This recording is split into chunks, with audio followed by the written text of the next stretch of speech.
All right. Welcome back, everyone. My name is DM Rhino, and today we're going to show you how to make a character, just a normal human warlock, in my how-to series designated for new players to help them get into D&D. Remember, if you like this video, hit the like, hit the subscribe button, hit all the things. Let's get started. All right. So, of course, we go into our D&D Beyond, and we create our character. Up over here. Now we go to our standard, of course. And then we just going to name him. Let's name him War for Warlock. Use this person. There we go. Just yeah. No homebrew, no expanded, nothing like this. We just want the core and the basic, right? For anyone that doesn't own anything, this is just for your basic ones. Same, we don't get partnered content. We can have dice rolling. Milestone is fine for now. Fixed is fine. Feats, multiclass, that's all good. We don't do encumbrance, weight, coin weight, and we're going to make him public. Right. Then, of course, we go to our class.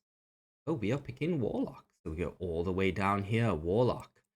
There we go. So the important thing is to remember, Warlock uses their charisma in a lot of ways. They are the opposites to a cleric, right? They can use their they get their power from an Eldritch God, maybe from a Celestial, maybe from a Fiend, maybe from an Archfey, but they use their charisma and they use their wisdom as their saving throw, charisma and wisdom. So we're going to add that there. And then we're going to go to level 3. Most campaigns begin on level 3.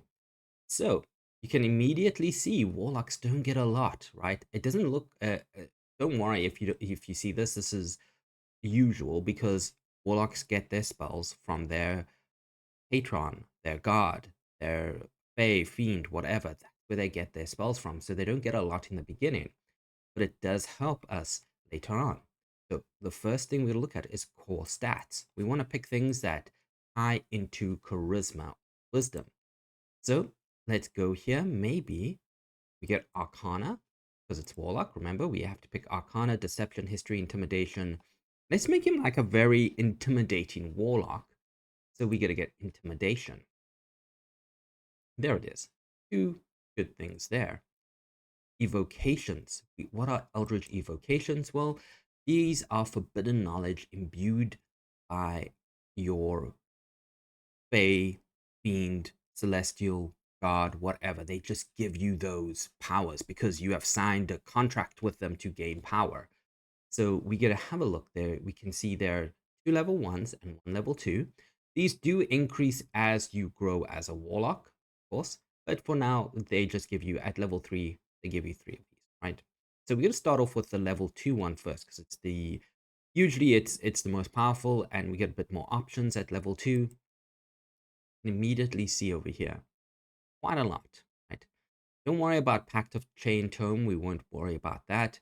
What I think we're going to do with our level 2 is we're going to give him a Repelling Blast. What does Repelling Blast do? So it's a prerequisite at level 2. You have to have level 2. When you hit with a Warlock on your Eldritch Blast, which is like your bread and butter spell, your cantrip, you can actually push a creature 10 feet straight away from you. Right? So that's good because your Eldritch Blast has a lot of range. So you can push any enemy further back. So Repelling Blast is really good. So that's our level 2. But what about level 1? Well, we got to get Antagonizing Blast, which means also prerequisite. We have to be level 2 on this. We are going to get our Charisma gets our added to our damage rolls of our Eldritch Blast. So whatever our Charisma modifier is, it gets added to it. And then we're going to choose one more. Let's go for Devil's Sight. Devil's Sight is also really good. What does that mean? You can see normally in dim light and in darkness, both magical and non-magical. So we can see in darkness. We're going to pick a human character. So humans don't get dark vision, but now we get Devil's Sight. We can see in darkness. Really good. Pact Magic. That's our pact. We don't really, it just says we get to identify spells. We get the boon, concentrate ability on casting spells. So it's okay. It does increase.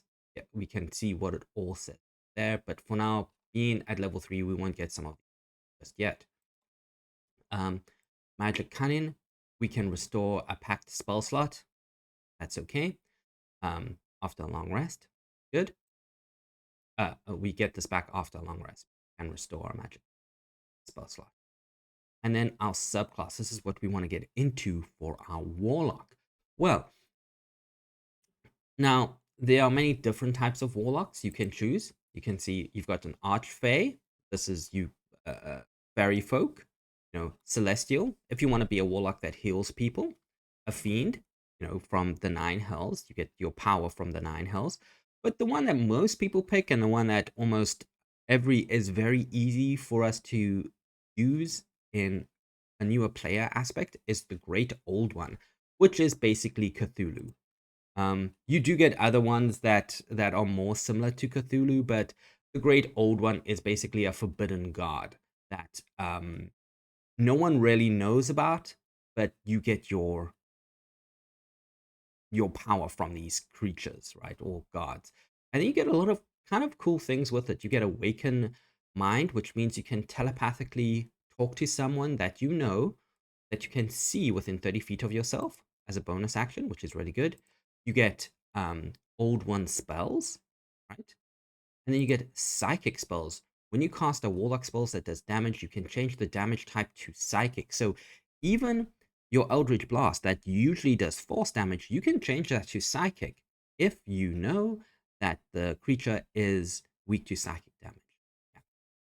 So that's very cool. And then you can cast enchantment or illusion magic without verbal or somatic components, which is very important. So when you pick our spells, we don't have to open our mouth or move our hands. We just need the material cost for enchantment or illusion. So that's why it's really good for newer players. So that's what we pick there for our Warlock. Let's go to our background. Remember, we want to take a background that complements our Warlock. Let's go over here. We're going to choose, let's see, something that complements our Warlock. Maybe a noble. Would a noble give us charisma? No, we get feet. Let's have a look. We do get charisma and intelligence. Not quite.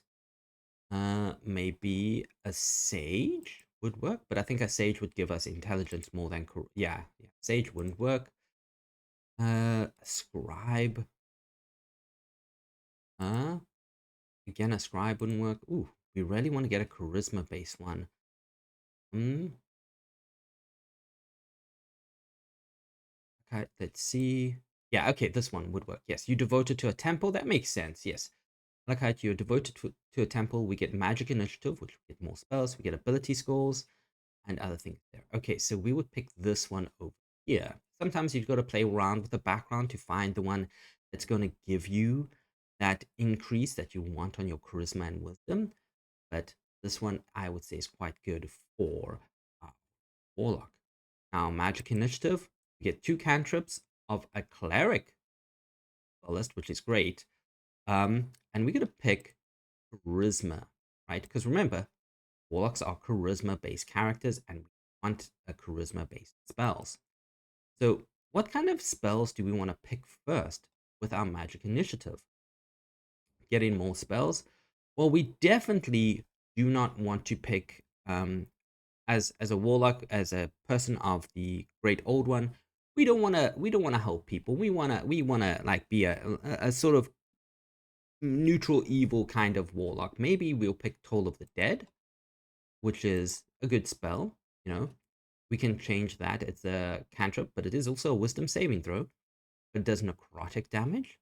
This is good. Maybe we will pick guidance, just for ourselves, to add guidance, a d4 to anything, which is also good. And then we get to pick our last spell, which is a bit higher. Let's see. What about we're picking Detect Magic? It's always a good spell to pick. Ooh. Let's pick Bane. Bane is yeah. If you think about Bless and Bane, right? Bless gives you that D4 on attack rolls and saving throws, but Bane is the opposite. You can pick 3 creatures of your choice you can see in range. They make a Charisma saving throw, which is linked. Remember, Charisma saving throw again. Whenever the creature fails an attack roll, uh, whenever the target that fails a save or oh, I can't read. Whenever the target that fails the save an attack roll or ability check before they must subtract d4 from it. So you can make essentially if they have Bane, they have to subtract the d4 from the attack roll or a save, which could cause them to fail. So that's a good thing. It's the opposite of Bane. It is a concentration based spell, but that's quite fun to have Bane for a Warlock. Now, when we have a look at our ability scores, again, let's just add 111 for now. We don't have to worry about anything else there.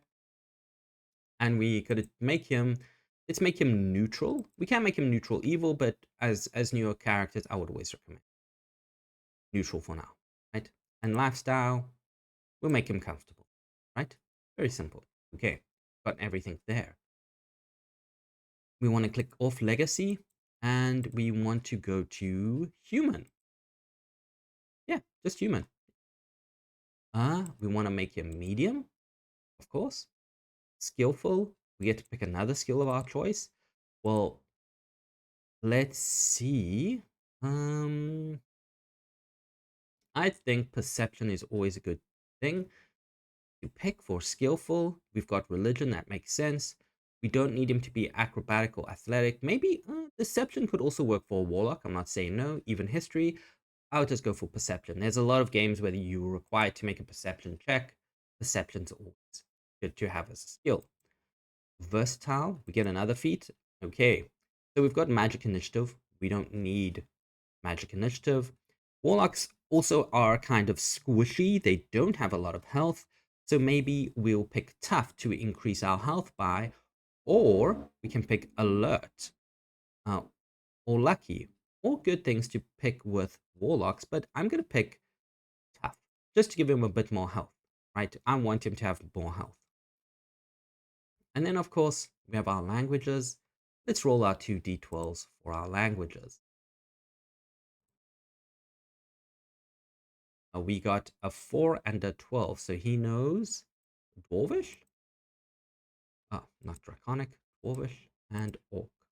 Okay, that makes sense. Okay, cool. Yeah, Dwarvish and Orc. Okay, very odd, but for Warlock, it's fine. You don't have to roll a d12. It's just fun too, but you can also pick languages that suit your background. Okay, there we go. Now we go to our abilities. Now, we are going to do points to buy this time. And we are going to make everything 10.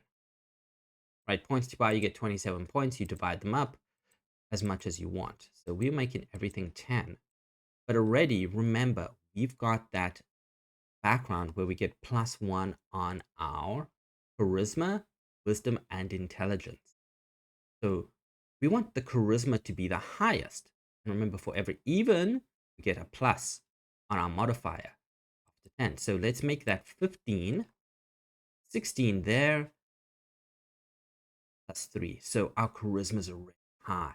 This is really good. Okay. Let's try and make our wisdom and intelligence equally high. So we maybe making them 13 each would be really good, right? And therefore they are 14. So these are really good for Warlock already. Intelligence, wisdom, and charisma, all fantastic. And then let's make our constitution 12, right? Because we're getting that tough feat. So we gotta have more, we want more health. We don't have to have dexterity and strength. Warlocks generally don't have a lot of strength, and dexterity, not really, but keeping them at 10 means we want to get a minus on. Fine, right? So that's what I would do for a Warlock if I was doing points to buy for now. Then we go to our equipment. We just pick pack A always because it's the easiest one to pick. We don't have to worry about that. pack A. Can pick gold, but pack A is easy. Adding starting equipment. And we're coming down. We can wield the dagger. It's not that they can't wield daggers, but you don't need to. We can wear light armor. Good. Actually, let's take out the dagger. I think the sickle would make more fun for a warlock to wield. Good. Okay. And then we go to what's next. As normal, right? Go over here. View character sheet. Nice. Now we get to see. Okay, so our armor class is 11. That, yeah, because we've only got an AC of 10. But we can see there, look, intelligence, wisdom, and charisma high, which is what we want. We got a bit more health, and we've got +1 on constitution. Nothing in the minus over there. That's good. And we can see most of our skills are pluses, which is really good. It's just sleight of hand and stealth. It's our dexterity and our strength that don't have that. Now, what you will notice over here, it says additional senses, but it says no dark vision, right? So they don't put dark vision there because if we go to our feats and our traits, it would be there. Devil's sight, you can see normally in dim light and in darkness. So if it doesn't say it over here, you just have to go to your features and traits and you go to all and you'll look at devil's sight. It's something for the player to remember. Like if you print this out, you can just say, I've got devil's sight, right? Which helps a lot. Now we will see our actions, of course, awaken mind, everything there. But what do we want to get to with warlocks? It's our spells. So immediately we've got our cantrips because of magic initiative. We've got a couple of other spells because of our warlock subclass. We can see the level 2. And we've got our pact slots over there. Okay, but let's go to manage spells. We can see we can pick 2 cantrips for prepared spells. Now, it's important to remember warlocks can't swap out spells. Once you've learned it, you've learned it. Some DMs will allow you, and sometimes you can swap up spells on a level up. Depends how strict your DMs are. Some DMs will say you can't swap up spells even on a level up. So we're gonna go with the rule that you can't swap out spells for now, just to make it a bit easier for newer players. And I want to try and pick the spells that will help you more as a warlock later on in the game. So let's go with our cantrips first, our basic level cantrips. Now, when we have a look at a warlock, the bread and butter spell is Eldritch Blast. This is what they're known for, is an Eldritch Blast. So we always want to learn that one. And why do we want to learn that one also? Well, if you remember, at the features and traits, we've got antagonizing blast and repelling blast with our Eldritch Blast. And this one, repelling blast, just basically, it's just a warlock cantrip, right? So it's going to be any warlock cantrip, but Eldritch Blast is definitely linked to, antagonizing blast is linked to Eldritch Blast. Repelling blast is linked to any cantrip. So already we can add damage. So antagonizing blast, we can actually add another D3 there when we do the roll. But remember, look at that range. It's 120 feet, right? So repelling blast is really good for Eldritch Blast also. But we get to pick another cantrip. Let's pick any other cantrip. Let's say we also get to pick Toll of the Dead, which is crazy. But let's do we've got guidance, we don't need that. Is Thunderclap a great? Yeah. Okay, let's pick Thunderclap. Yeah, let's pick Thunderclap. Thunderclap. Very cool. Now, Thunderclap does thunder damage. It's close range. It's 5 feet stealth. It does make a loud sound, so we've got a ranged one, which is our repelling blast, Eldritch Blast. We're getting those confused, but our ranged one, which is Eldritch Blast, and we've got a close range spell, Thunderclap, and Thunderclap being a warlock cantrip can also repel a creature 10 feet. Remember that. Cool. Toll of the Dead, that's fine. That's it says the cleric one. Guidance is cleric, but Toll of the Dead is okay also. It's also good to have Toll of the Dead, because why Toll of the Dead, it's a suck or save, but they do hear a bell, and if they already have damage, they take an extra D12 necrotic there. Okay. Let's have a look at our normal spells. So we start off with the level 2s first. So the good thing is we don't need dark vision, but what can we have? Well, a warlock, I always think a good spell for a warlock is spider climb, right? Spider climb basically means you can climb on any surfaces, and we've already got a couple of damaging spells from our subclass, so we don't need a damage spell at level 2, because we've got phantasmal force and distant whispers, so those are okay. So spider climb's a good utilitarian spell. And maybe we want to take another spell that gets us out of trouble. So we kind of stuck between Misty Step as a bonus action or a mirror image. What we're going to do is we're going to pick mirror image. Both would be good, but why we pick mirror image is because we create illusionary duplicates of ourselves. Basically, if a creature hits you with an attack roll, they roll a d6, for each one of your remaining duplicates. If any of the d6s are 3 or higher, one of the duplicates is hit instead of you. So it's a save. Like, it's if they roll a d6 when they hit you, mirror image will help you hide away. So that's also good to have for a warlock. He's not the guy in front, he's going to be the guy at the back. But in case someone attacks him at the back, mirror image is good, and it's not concentration based. It lasts for a minute, which is always fantastic. Now let's get level 1 spells. Now, of course, if we have, remember, our bread and butter is the Eldritch Blast, but maybe we want a Hellish Rebuke, right? Hellish Rebuke is really fun because it's a dexterity saving throw. It's a reaction. When you take damage from a creature that you can see within 60 feet of yourself, you can they have to make a dexterity saving throw or take 2d10 fire damage on a success. They take half that damage, right?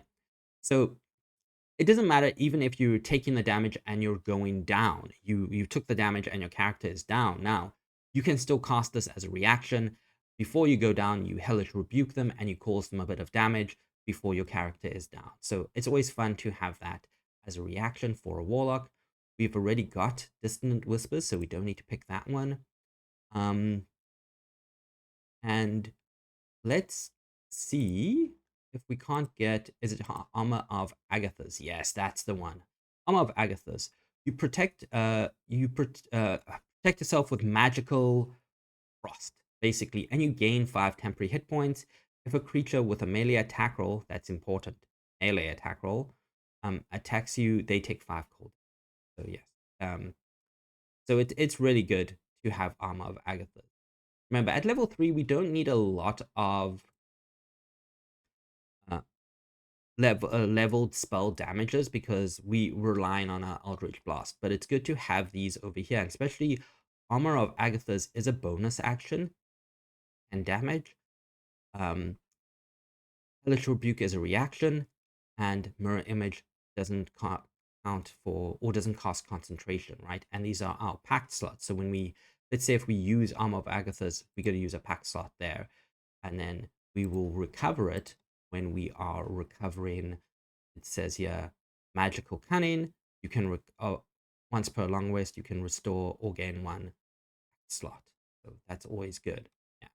So that's what I'll pick for a warlock. It's very they're fun to play, and we kind of, as I said, the go-to is always going to be your Eldritch Blast in newer player standpoints. But when you start picking your leveled spells, try and either pick ones that are going to complement you when you're playing with your warlock and complement your patron, your god that gave you the contract. So if you're a fiend, if you're an old one, celestial, you want to keep it that way. I have played a celestial warlock before, which is fun because then you just heal people, but then you also do an Eldritch Blast every now and then.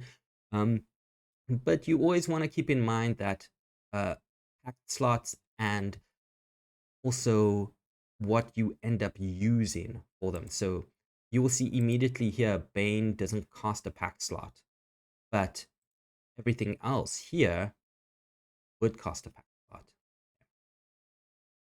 And before you pick your spells, right, it's always important just to go through them, because warlocks, as I said, once you pick them, you've picked them until you've either leveled up or your DM allows you to pick them, which is rare for DMs to allow you to change your spell slots. It usually requires something on your side as a player. But so just go through the ones that you like. As I said, these are the ones I would pick because they help us in all different ways. But if you've enjoyed the video, please give a like, please give a subscribe, and I will be making another video tomorrow. Once again, I am DM Rhino. I give how-tos on how to create characters, and I will share this character in the description. Until then, everyone, have a great day. I will see you tomorrow. Cheers. Bye.